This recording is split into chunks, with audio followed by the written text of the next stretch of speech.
元宵节过了，这个年才算圆满。其中食一粒元宵嘛是应景的习俗，不过营养师提醒，因为元宵拢是淀粉，食2粒甜的，就是半碗饭的热量，所以第一个注意就是量一定要控制，而且提醒有糖尿、有高血压，或者是腰子病等慢性病患者，也是尽量莫食，避免加重负担。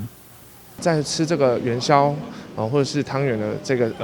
注意事项呢，我们大概其实会比较着重在就是元宵或汤圆它本身它就是一个糖分它就是一个淀粉类，所以呢有一些特定的族群，像是糖尿病的病人来说呢就要特别去注意到它糖分的摄取不然会造成他的血糖过高的问题。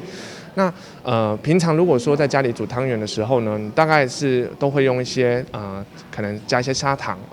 然后来增加它的甜味。但是其实我们不一定要吃这个用砂糖去做一个做一个调味的部分，我们可以用其他的方式，就比如像是我们可以用一些中草药的部分，像是枸杞啊、红枣，甚至你可以用家里如果有泡茶习惯的话，我们可以像泡一些乌龙茶或者是高山茶，然后呢跟这个汤圆一起吃。